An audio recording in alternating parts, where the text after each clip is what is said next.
Hallelujah, પ્રભુનો આભાર માનીએ ફરી એકવાર આજના સુંદર દિવસને માટે. આજે સ્કૂલમાં જ્યારે ફિલેન્થ્રોપિસ્ટ સબ્જેક્ટ ઉપર જ્યારે મેં એક સ્પીચ આપી.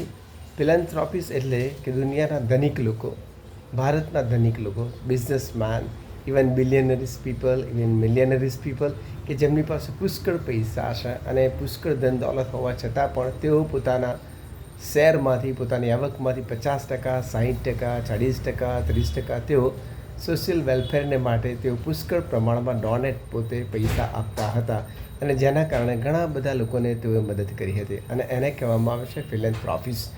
ફિલેન્થ્રોપિસ્ટ એટલે કે પુષ્કળ પૈસા કમાનારા લોકો.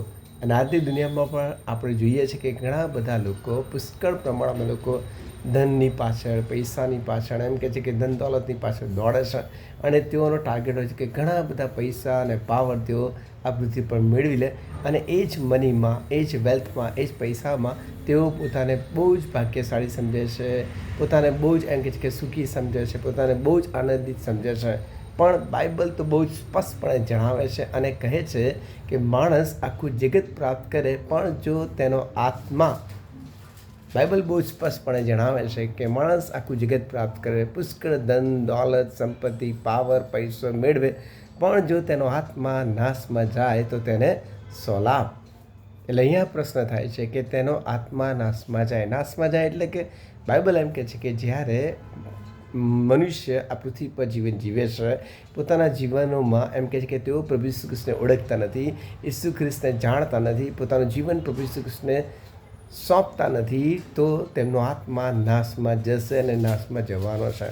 કારણ કે બાઇબલ એમ કહે છે કે તેઓને જીવન મળે, અને તેના માટે પ્રભુ ઈસુ ખ્રિસ્તે પોતાનો પ્રાણ એમ કહે છે કે કાલવારી ક્રુસ ઉપર આપી દીધો. તમે આ જગતમાં જીવી રહ્યા છો, તમારી પાસે પુષ્કળ ધન દોલત છે, પૈસો છે, પાવર છે, સત્તા છે, સંપત્તિ છે, દુનિયાનું બધું જ છે, પણ જો તમે હજુ સુધી ઈસુ ખ્રિસ્તને ઓળખ્યા નથી, પ્રભુ ઈસુ ખ્રિસ્તને પોતાના જીવનમાં ગતાના તરીકે સ્વીકાર્યા નથી, તો આ બધી જગતની બાબતો, જગતનો ધન, વૈભવ, પૈસો, સંપત્તિ, પાવર, સત્તા, દરેક તમારા માટે એમ કહે છે કે અંત સમયે જ્યારે તમે ઈશ્વરની આગળ ન્યાયાસન આગળ ઊભા રહેશો, when you are standing in front of the judgement seat, બધું જ તમારા માટે નિષ્ફળ જશે.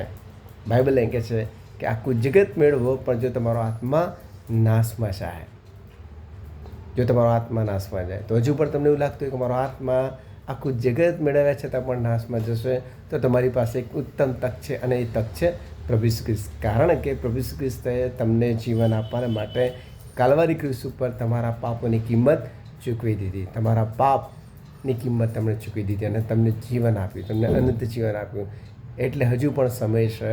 જો હજુ તમે પ્રભુ ઈસુ ખ્રિસ્તને ઓળખ્યા નથી, તો પ્રભુ ઈસુ ખ્રિસ્ત કોણ છે તે બાઇબલમાંથી જાણો, પ્રભુ ઈસુ ખ્રિસ્ત કોણ છે એ બાઇબલમાંથી વાંચો, પ્રભુ ઈસુ ખ્રિસ્તને ઓળખો, અને સમય આવ્યા પહેલાં તમે સાવધાન થઈ જાઓ, પોતાના પાપની કબૂલાત કરો, પ્રભુ ઈસુ ખ્રિસ્તને જાણી લો, પ્રભુ ઈસુ ખ્રિસ્તને ઓળખી લો, પ્રભુ ઈસુ ખ્રિસ્તને સ્વીકારેલો. આખું જગત તમને મેળવશે, પણ જો ઈસુ તમારા જીવનમાં નહીં હોય, તો બાઇબલ એમ કહે છે કે તમારો નાશ થશે. પણ થેન્ક યુ, પ્રભુએ તમને પ્રેમ કરે છે. આજે પણ ઈશ્વર તમને પ્રેમ કરે છે, કારણ કે એ જ ઈશ્વરે તમારા પ્રેમને માટે, તમને બચાવવાને માટે, તમને અનંત જીવન માટે આપવાને માટે ક્રુસ ઉપર પોતાનું જીવન આપી દીધું. માટે સમય છે પ્રભુ ઈસુ ખ્રિસ્તને જાણી લઈએ, અનંત જીવન મેળવી લઈએ, અને આવનાર નાશથી અને આવનાર કોપથી બચી જઈએ. આમેન.